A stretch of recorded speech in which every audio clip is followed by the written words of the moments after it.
In a quiet coastal town where the ocean met the mountains and time seemed to move a little slower, lived a young man named Ken.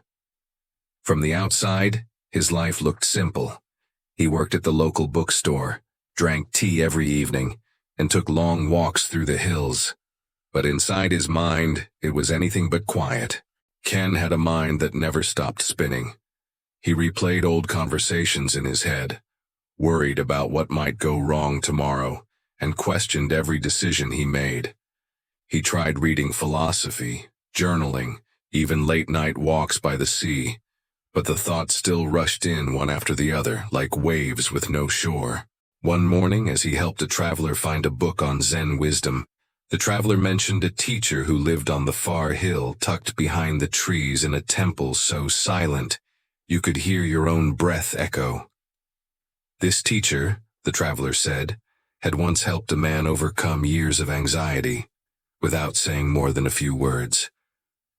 That night, Ken couldn't sleep. The idea pulled at him. So the next day, he packed some food, filled a bottle with water, and set out for the hill. The climb was harder than he expected. The sun was hot, the path unmarked, and his legs burned with every step. But something in him needed to try. After hours of walking, he reached a clearing, and there sat the Zen master, cross-legged on a stone bench beneath a tree in full bloom. Ken approached quietly and bowed. "I've heard you can help people find peace," he said. The master looked up, eyes soft and calm. "Peace is not found," he replied. "It's uncovered." Ken frowned. "I try to be calm. I've read books, meditated, journaled, but my mind just keeps talking." The master nodded, then stood. Without another word, he motioned for Ken to follow. They walked through a stone gate into a small courtyard, filled with plants and the sound of wind chimes. In the center sat a large stone basin, full of water. Next to it, a smaller bowl sat empty.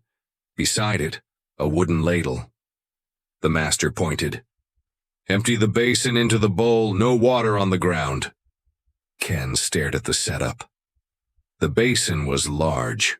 The bowl clearly was not. But he didn't question. He picked up the ladle and got to work. Scoop, pour, scoop, pour.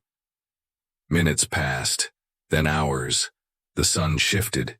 His hands ached, his back hurt. But the water in the basin barely seemed to go down. Worse, a few drops spilled now and then. He gritted his teeth, trying harder, but the harder he tried, the more frustrated he became. And the more frustrated he became, the more water spilled. Finally, he stopped.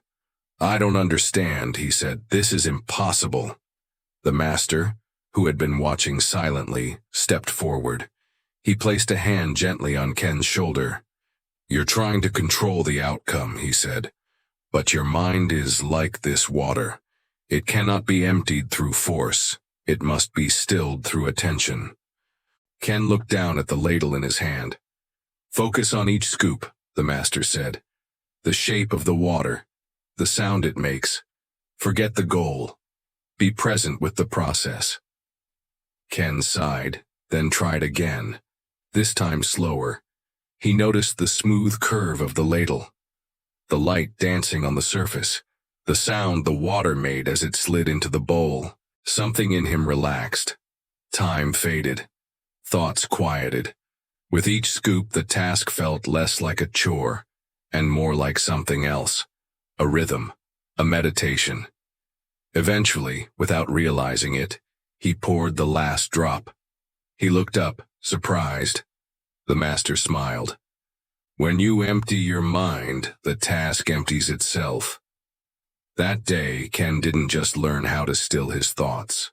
He learned that peace wasn't something to chase. It was something to allow, one scoop at a time.